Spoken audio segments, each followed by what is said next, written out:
Hi, everyone. It is Dr. Christine Lee, and welcome to today's episode. I have the distinct pleasure of introducing you to my good friend and colleague, Kerri Altom, today. She is a business and leadership coach and strategist, and she is also a thought leader. And we're going to have a great conversation today all about integrity and high performance and all the other things that Kerri teaches. Welcome to the show, Kerri. Thank you, Christine. I'm happy to be here today. So, Kerri, could you start us off and just give us a sense of who you are and how you got to be the business and leadership coach that you are? Yes, absolutely. So, as you said, I am a business and leadership consultant, and I'm founder of the Rise Way and Rise Media Group. The Rise Way is a curriculum, a framework for teaching leadership and personal development that I've developed over my decades of working with leaders. And I'm also the mom of two teenage boys and wife and sister to tons of siblings, which you may be one. We often joke that we feel like we are sisters. Yes. And I'm also a leader and activist in my own community. And what led you to this line of work? Well, I'd always been involved in leadership in one way or another, all the way back to grade school. I was elected to student government, and then when I went to college, I minored in outdoor leadership, and I got involved in political issues and a lot of environmental activism. So leadership had always been at the core of what I was doing. But then after college, I started working with leaders at a college and worked for almost 10 years there with young leaders who are just so excited and determined to change the world. But, also they were young people with their own issues and struggles. And I learned so much from that experience.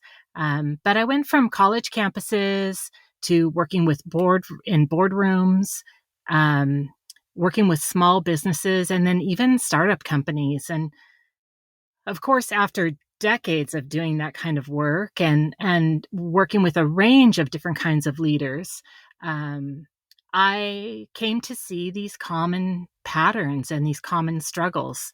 And as I worked with this range of people, I came to realize that there was a single solitary issue at the root of most of their struggles as leaders. And similarly, the same kind of struggle in their own personal development. And at the root of that was integrity. And that's just, simply knowing what they were doing and why they were doing it, and then executing according to what they said they would believe, what they decided they were achieving, or what they decide they believe in. So several years ago, I just stopped everything else, and I did a deep dive on the issue of integrity. I researched it and I modified my coaching process to center on integrity practices. I reconfigured all my leadership curriculum around integrity. And that became the birth of the Rise Way. And my integrity centered personal development programs and leadership curriculum now are the focus of the work that I do. Okay, beautiful. I love how it's a beautiful story of discovery for you that you noticed the pattern of difficulty that people were having. Could you give us a couple examples of what kind of trouble leaders were getting themselves into, what kind of barriers they were facing? Sure. Well, you can imagine with college students, oftentimes they're facing the conflict between the stories of who they are and what success means to them based on their family of origin. And they're finally getting out into the world and getting an opportunity to decide who they really are and what they really believe in. And they're having to reconcile with which of those values they were raised with are really their top priorities and which don't ring clear to them.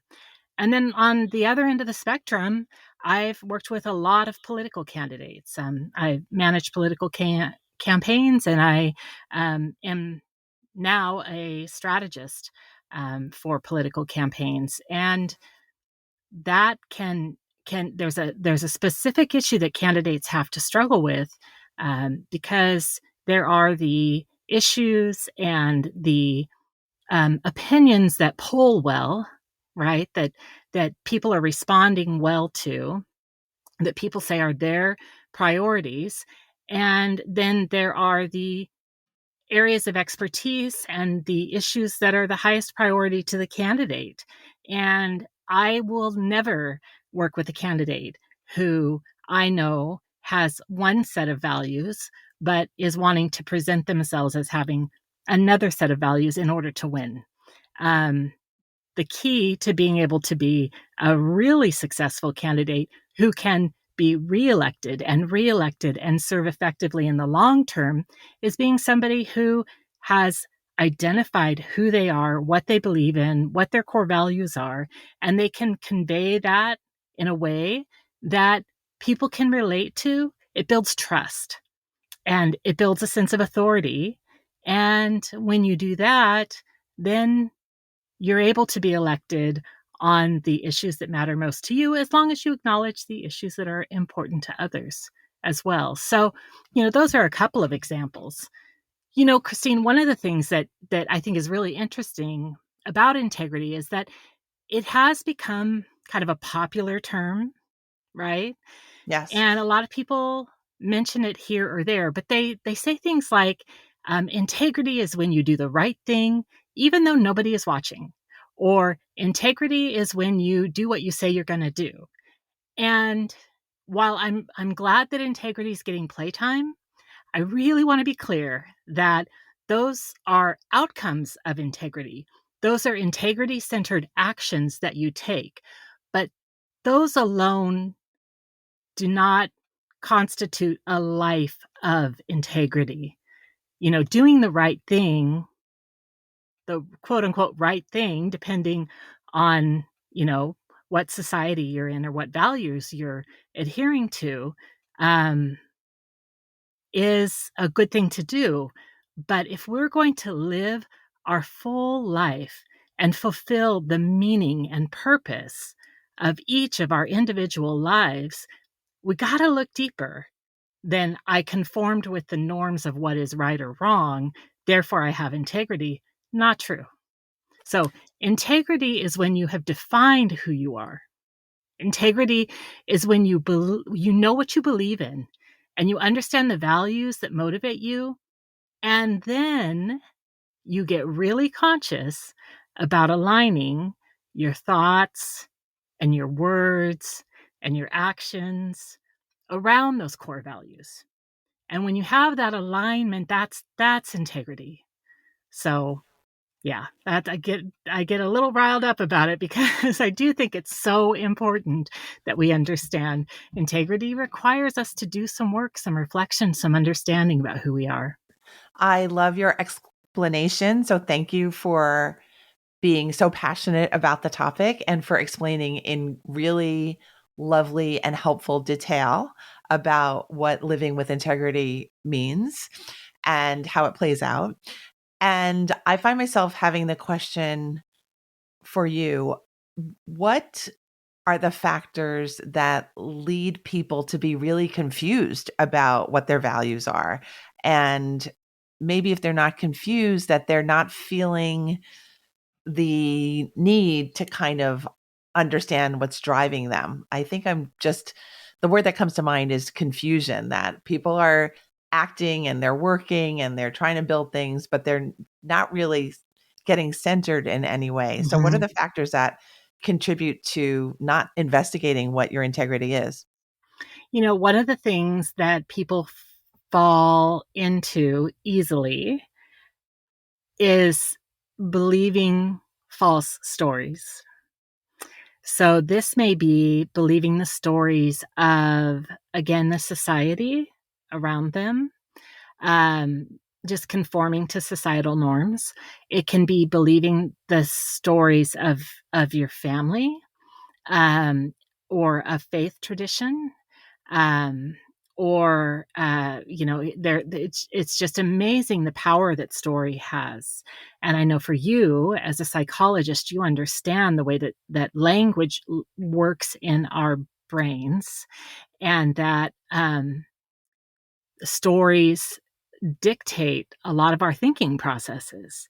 And so, yes, believing false stories is one of the habits that it's hard to break. But if those false stories don't align with your true beliefs or values, they've got to get edited out of your life. I love it. So I'm going to guess that you really help the people that you coach to really focus in on what feels true to them, what is really bothering them, all the things that make them uniquely them. Is that correct? Sure. Yeah, absolutely. Yeah. Okay. So obviously, it if we were to just say, well, who are you and what do you believe in, right?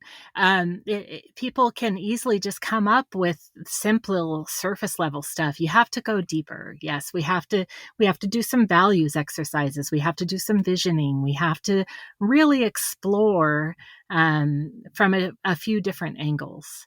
And one of the things that I think is helpful for your audience and for the topic of procrastination is we can give a procrastination specific example of this. So, oftentimes, and this is rooted in a story of perfection. And this is something, Christine, that you and I have talked about. When we grow up in your case, a family who maybe had some high standards for, I know you've shared with me high standards for academics, for instance.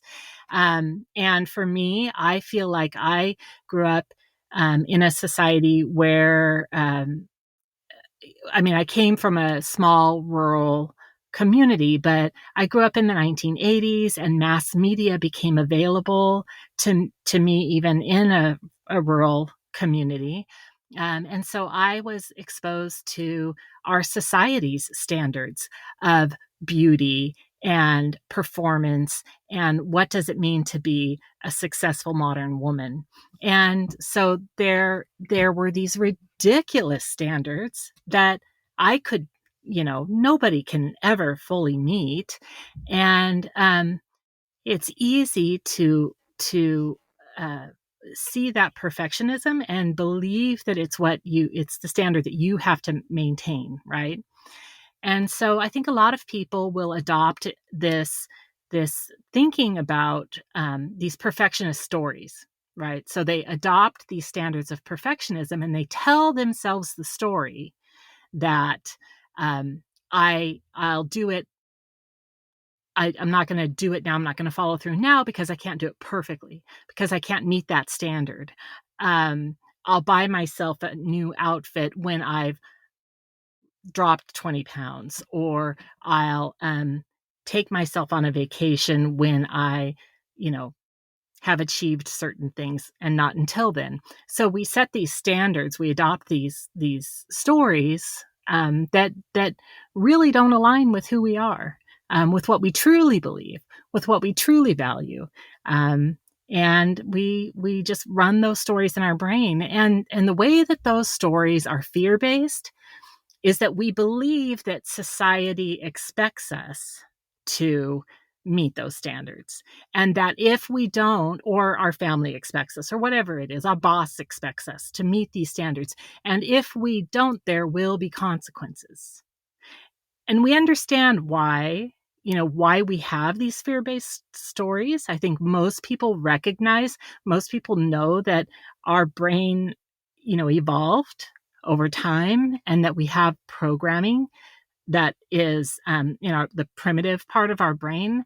And that was really helpful when we used to live in clans and survive in the wild.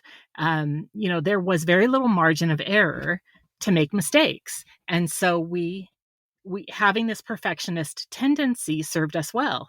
And to make a mistake could result in eating a poisonous berry or falling into a cold, raging river. But we don't have those risks in our daily life. Um, the consequences of a mistake aren't aren't that severe anymore, but our brain is just trying to protect us. And so we need to interrogate those stories. We need to recognize the role those stories are having, and we need to really do the work to rewrite those stories so that we can show up fully as ourselves. Beautiful. Could you share a success story of how when you helped someone get into alignment and to get their values articulated and known and confirmed, kind of what the results were Sure. and what the benefits are of doing this kind of work? Right. Yeah. The benefit, the first things that show up in my mind is the benefit is that people show up as who they are. An example of students who recognized that they were able to let go of. Let's see. I'll think of an example of one student in particular who he grew up. He's an immigrant from the Philippines, and his family sacrificed so much for him to be able to come here. And he had been raised with a certain set of values and beliefs, but he came to the U.S. at the age of 8. And so his values and his priorities were much more aligned with his contemporary culture, that with the culture that he grew up in here, and so he had to go through a really long and slow and difficult process of recognizing that, yes, he can hold the value of sincerely honoring his family and who they are and the sacrifices that they made for him. And he could have his own academic goals and his own professional goals. And it takes a lot of work to dig out those fear-based stories, but he went on to do international aid work, and he chose not to become a doctor, and his mother was sorely disappointed. But once he fulfilled his purpose and he was living his truth, she couldn't be prouder of him, and he couldn't be prouder of himself. He's doing what he knows he was meant to do.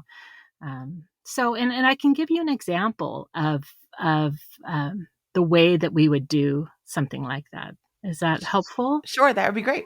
Sure. Okay. So with my clients now, when I'm working with students or clients, um, I talk about uprooting perfectionism and planting integrity-centered thinking in its place. So, the we already talked about the fear-based perfectionism and how we're biologically programmed to have that. Um, and we really do live in a safer world now. And but that thinking is still embedded, and so we really have to dig it up by its roots. Um, I use when I'm working with my clients, I like to use a gardening analogy. I think of it like mint. Do you garden, Christine? I try. Okay.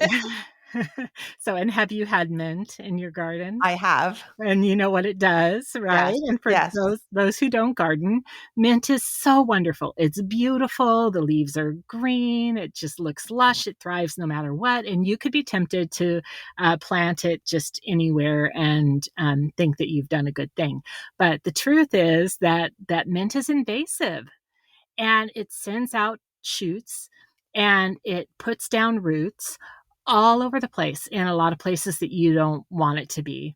So, when you just do something like telling yourself not to be a perfectionist, right? When you just say, oh, I need to change this habit, or I need to change that habit, or I just need to get over my worries and show up anyway.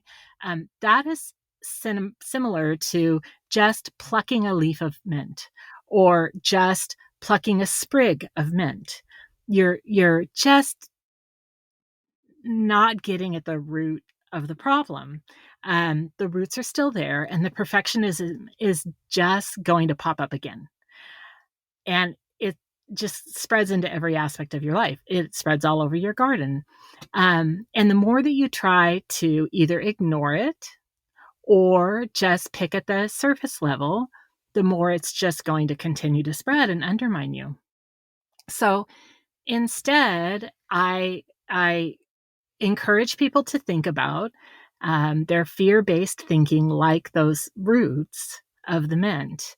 And we do this interrogate and eliminate for integrity is how I refer to it. But first is the interrogation. So where these roots and runners are, you need to identify where they are. And you need to take the time to see these fear-based stories and realize them for what they are. Then, and we already talked about how you do that. Recognizing that this is fear-based, recognizing that this is something that you're telling yourself because you're trying to protect yourself from judgment or criticism or being unfollowed or whatever the modern consequence might be. But once you realize that, you really have to work on the elimination of it. And so I have people do the work of digging those roots out. And we do that by working on those stories. We do an integrity gut check, which means asking myself, is this what I really believe? Is this really what I believe? So, for instance, I think one thing that's a really good example, this is something that I'm working on, and that's showing up on social media. And I think a lot of your listeners can probably relate to this because if we're building our online businesses, or even if we work within a corporation, your online presence is your reputation. It can be easy to feel as if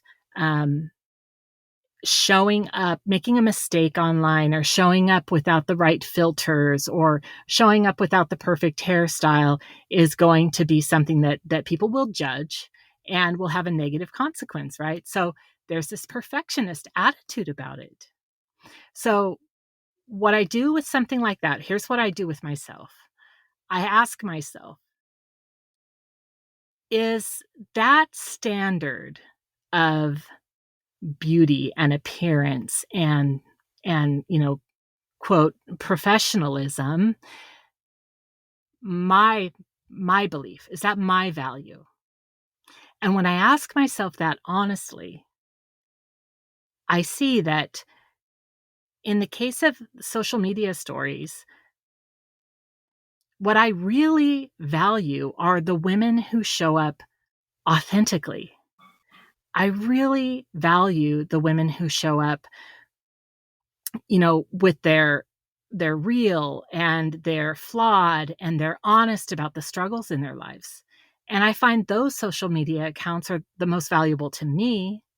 And the truth is, social media accounts with women who are only showing professional headshots and perfectly filtered photos and perfectly clean everything, I don't relate to them, and I often unfollow them. So what I believe in is authenticity. If I ask myself, what's my belief? What's my value about how to show up on social media? It really is authenticity. It's being transparent and real and sharing your struggle with other people. And so if I, apply that value to myself and I want to show up with integrity, then the point is not to show up with perfectly filtered photos or a perfectly clean kitchen in the background. My showing up with integrity on social media for me is showing up flawed. It's showing up imperfect. It's showing up and making a mistake. And it's showing up and being able to laugh at myself. Um, and, it's easier said than done. I say that's my value and I'm still struggling with it, but I'm digging at that root. I'm I'm uprooting that old belief of perfectionism, and I'm needing to prep the soil for the new values, the values that I've always held that I want to nurture and grow, of authenticity. I love the story and the example and the gardening analogy, which we could all tuck away and use the next time we have a fear-based story crop up. And you're making me think in general about the pressures of conformity, that there's always something that is around us, like setting a frame that we can look to of what is appropriate, what is acceptable, what is in vogue, all those kinds of things. And those little things can add up to be a lot of pressure that prevents us from showing up as we otherwise might, our natural, free flowing selves. So thank you for doing this explanation here for me and my audience for how we can just take each moment and examine, how are we feeling about this? Does this really suit us? Is this some sort of artificial pressure that I'm trying to stay safe from, or stay not be myself in? And Mm-hmm. I think these are really important issues for everyone to take a look at, because you might be preventing yourself from expanding and reaching the success that might be waiting for you if you're worried a little bit too much about the stories in your head. Absolutely. Absolutely. And, again, fear based stories, it's really important that people don't beat up on themselves about it. We all have fear based stories, and we're never going to get rid of them completely. But um, recognizing that that is a pattern in our lives, and uprooting one patch of mint at a time. Just uprooting one little section at a time. I literally did have a mint invasion and a lemon verbena invasion in my backyard. And I couldn't go out in one weekend, and I couldn't get rid of it in 1 year. It took me season after season after season. And I do have the mint contained now. And I don't have the lemon verbena contained. I'm still working on that. um, but one of the things, one extension of this analogy that people may find helpful is that there is some mint that we don't want to uproot. For me personally, um, I'm going to harvest some of that mint, and I'm going to put that mint in a special pot where it will not be able to spread.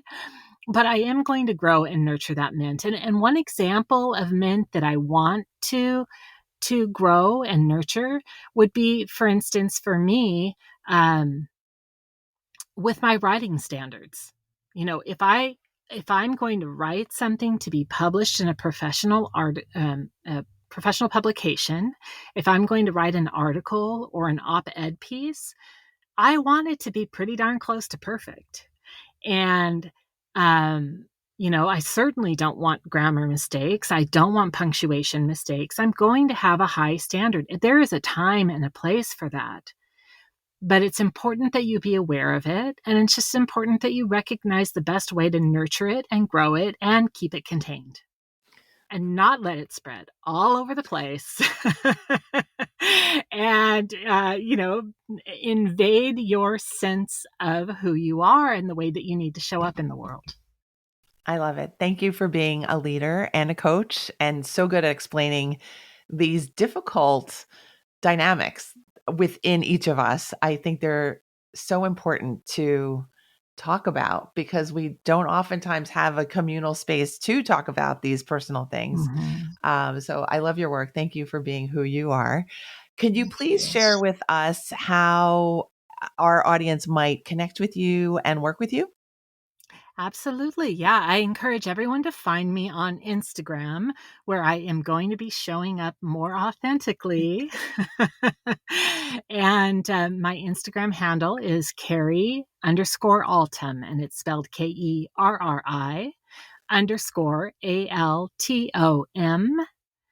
And then you can also find me on my website at theriseway.com. Beautiful. I think you also have a free gift for our I listeners as well. do. I do. I have a free gift for Make Time for Success listeners. And so if you go to my website, theriseway.com/stories, you can download an exercise that will help you identify one of the stories that isn't serving you and go through the process of identifying the alternative value that you want to be aligned with, and rewrite that story and work on keeping that mint just uprooted and yeah, make progress in your life, and make time and give yourself energy for your integrity centered life. So that is, again, www.theriseway.com/stories. Beautiful. Thank you for your generosity. Thank you for your time today, Kerri, and thank you for your leadership. Thank you, Christine. Thank you so much for having me on your wonderful podcast. I really love the way that you're showing up and serving, and the fact that you do it with such beautiful integrity. Thank you so much. My dear listeners, I'm going to say goodbye to you right now, but I will see you here next week. Thanks for being a loyal listener of the show. Bye bye.